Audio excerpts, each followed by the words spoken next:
Chapter 17. The Death Sentence. A few moments before the appointed time on the following morning, a strong guard of Zat Aris officers appeared at our quarters to conduct us to the great hall of the temple. In twos we entered the chamber, and marched down the broad Isle of Hope, as it is called, to the platform in the center of the hall. Before and behind us marched armed guards, while 3 solid ranks of Zodangan soldiery lined either side of the aisle from the entrance to the rostrum. As we reached the raised enclosure, I saw our judges. As is the custom upon Barsoom, there were 31, supposedly selected by lot from the men of the noble class, for nobles were on trial. But to my amazement, I saw no single friendly face among them. Practically all were Zodangans, and it was I to whom Zodanga owed her defeat at the hands of the Green Hordes and her subsequent vassalage to Helium. There could be little justice here for John Carter, or his son, or for the great Thark who had commanded the savage tribesmen who overran Zodanga's broad avenues, looting, burning, and murdering. About us the vast circular coliseum was packed to its full capacity. All classes were represented, all ages and both sexes. As we entered the hall, the hum of subdued conversation ceased until, as we halted upon the platform, or throne of righteousness, the silence of death enveloped the 10,000 spectators. The judges were seated in a great circle about the periphery of the circular platform. We were assigned seats with our backs toward a small platform in the exact center of the larger one. This placed us facing the judges and the audience. Upon the smaller platform, each would take his place while his case was being heard. Zat Aris himself sat in the golden chair of the presiding magistrate. As we were seated and our guards retired to the foot of the stairway leading to the platform, he arose and called my name. "John Carter," he cried, "take your place upon the pedestal of truth, to be judged impartially according to your acts, and here to know the reward you have earned thereby." Then, turning to and fro toward the audience, he narrated the acts upon the value of which my reward was to be determined. "Know you, O judges and people of Helium," he said, "that John Carter, one time Prince of Helium, has returned by his own statement from the Valley Dor, and even from the Temple of Issus itself.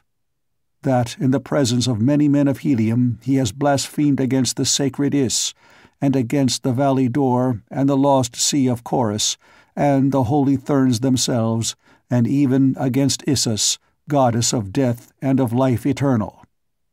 And know you further, by witness of thine own eyes, that see him here now upon the pedestal of truth, that he has indeed returned from these sacred precincts in the face of our ancient customs, and in violation of the sanctity of our ancient religion. He who be once dead may not live again. He who attempts it must be made dead forever. Judges, your duty lies plain before you. Here can be no testimony in contravention of truth.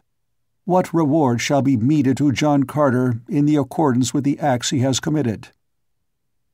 "Death!" shouted one of the judges. And then a man sprang to his feet in the audience, and raising his hand on high, cried, "Justice! Justice! Justice!" It was Kantos Khan, and as all eyes turned toward him, he leapt past the Zodangan soldiery and sprang upon the platform. "What manner of justice be this?" he cried to Zat Aris.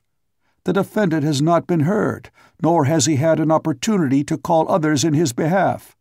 In the name of the people of Helium, I demand fair and impartial treatment for the Prince of Helium." A great cry arose from the audience then. "Justice! Justice! Justice!" and Zat Aris dared not deny them. "Speak, then," he snarled, turning to me, "but blaspheme not against the things that are sacred upon Barsoom." "Men of Helium," I cried, turning to the spectators and speaking over the heads of my judges, "how can John Carter expect justice from the men of Zodanga? He cannot, nor does he ask it. It is to the men of Helium that he states his case, nor does he appeal for mercy to any. It is not in his own cause that he speaks now, it is in thine. In the cause of your wives and daughters, and of wives and daughters yet unborn. It is to save them from the unthinkably atrocious indignities that I have seen heaped upon the fair women of Barsoom in the place men call the Temple of Issus.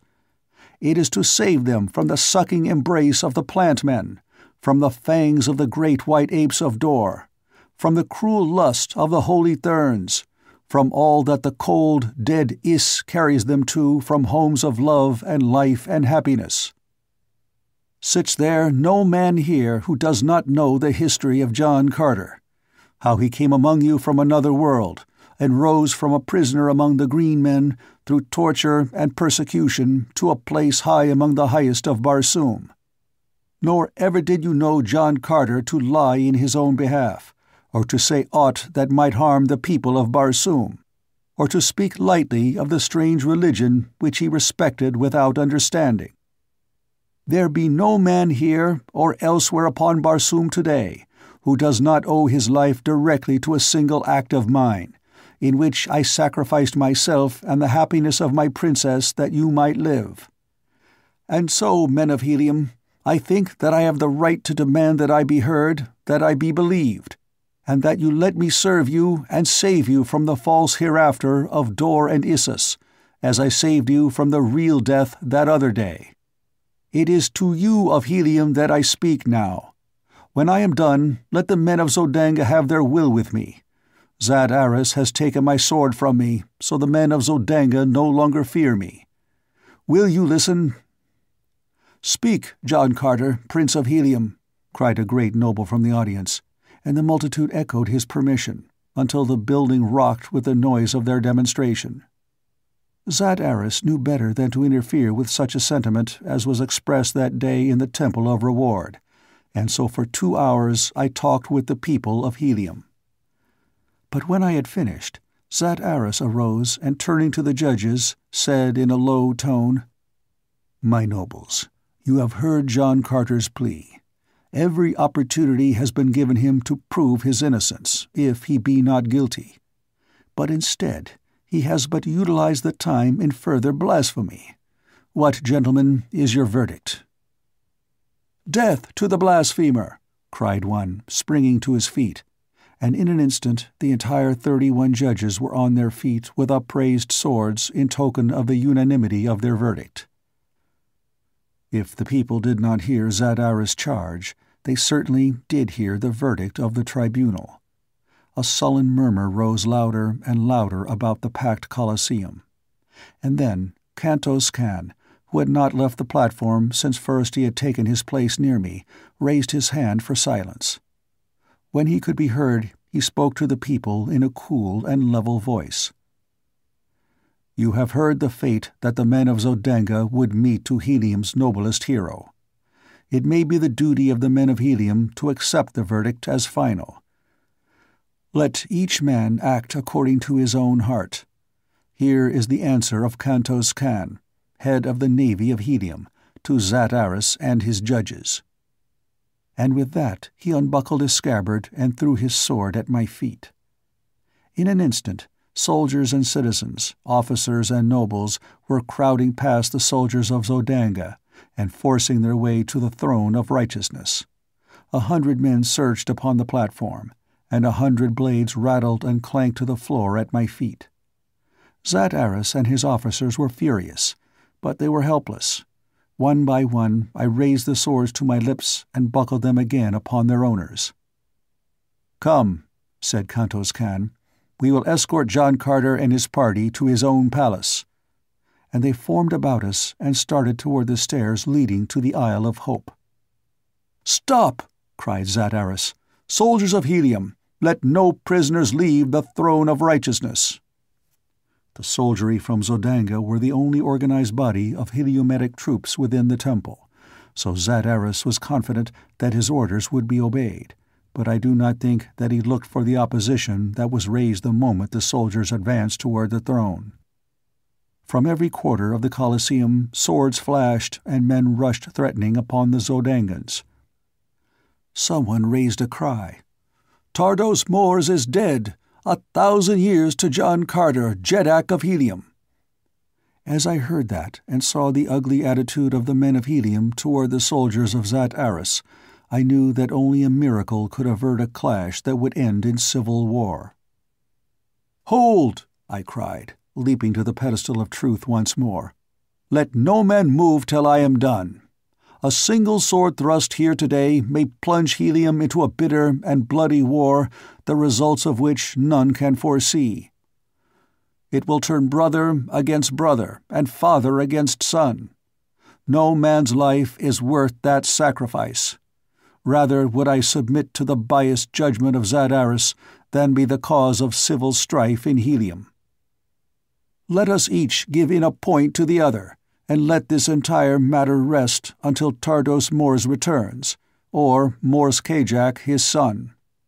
If neither be back at the end of a year, a second trial may be held. The thing has a precedent."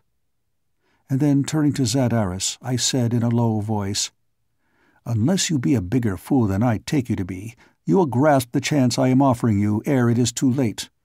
Once that multitude of swords below is drawn against your soldiery, no man upon Barsoom, not even Tardos Mors himself, can avert the consequences.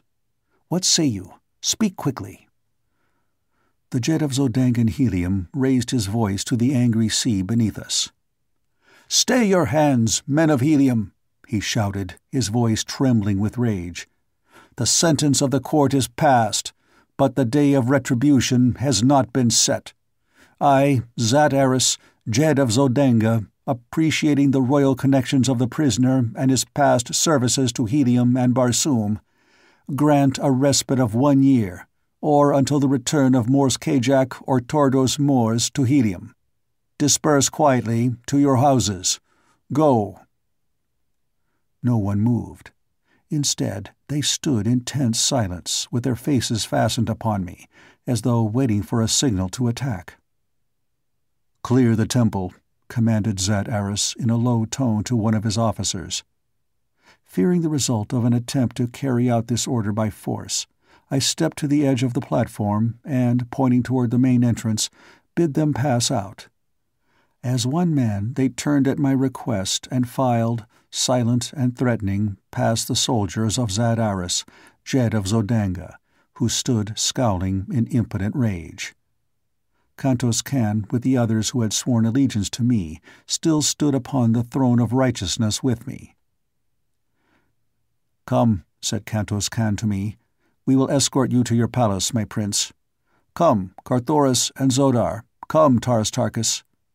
And with a haughty sneer for Zat Aris upon his handsome lips, he turned and strode to the throne steps and up the Isle of Hope. We 4 and the 100 loyal ones followed behind him. Nor was a hand raised to stay us, though glowering eyes followed our triumphal march through the temple. In the avenues we found a press of people, but they opened a pathway for us, and many were the swords that were flung at my feet as I passed through the city of Helium toward my palace upon the outskirts. Here my old slaves fell upon their knees and kissed my hands as I greeted them. They cared not where I had been. It was enough that I had returned to them. "Ah, master," cried one, "if our divine princess were but here, this would be a day indeed." Tears came to my eyes, so that I was forced to turn away that I might hide my emotions. Carthoris wept openly as the slaves pressed about him with expressions of affection and words of sorrow for our common loss. It was now that Tars Tarkas for the first time learned that his daughter, Sola, had accompanied Dejah Thoris upon the last long pilgrimage. I had not the heart to tell him what Kantos Kan had told me. With the stoicism of the Green Martian, he showed no sign of suffering, yet I knew that his grief was as poignant as my own. In marked contrast to his kind, he had in well-developed form the kindlier human characteristics of love, friendship, and charity. It was a sad and somber party that sat at the feast of welcome in the great dining hall of the palace of the Prince of Helium that day. We were over 100 strong, not counting the members of my little court, for Dejah Thoris and I had maintained a household consistent with our royal rank. The board, according to Red Martian custom, was triangular, for there were 3 in our family. Carthoris and I presided in the center of our sides of the table. Midway of the third side, Dejah Thoris' high-backed carven chair stood vacant except for her gorgeous wedding trappings and jewels, which were draped upon it. Behind stood a slave, as in the days when his mistress had occupied her place at the board, ready to do her bidding.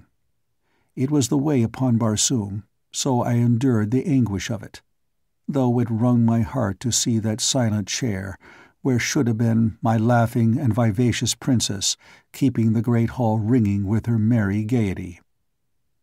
At my right sat Kantos Kan, while to the right of Dejah Thoris' empty place, Tars Tarkas sat in a huge chair before a raised section of the board which years ago I had had constructed to meet the requirements of his mighty bulk. The place of honor at a Martian board is always at the hostess's right, and this place was ever reserved by Dejah Thoris for the great Thark upon the occasions that he was in Helium. Horvastus sat in the seat of honor upon Carthoris' side of the table. There was little general conversation. It was a quiet and saddened party. The loss of Dejah Thoris was still fresh in the minds of all, and to this was added fear for the safety of Tardos Mors and Mors Kajak, as well as doubt and uncertainty as to the fate of Helium, should it prove true that she was permanently deprived of her great Jeddak. Suddenly, our attention was attracted by the sound of distant shouting, as of many people raising their voices at once, but whether in anger or rejoicing we could not tell. Nearer and nearer came the tumult.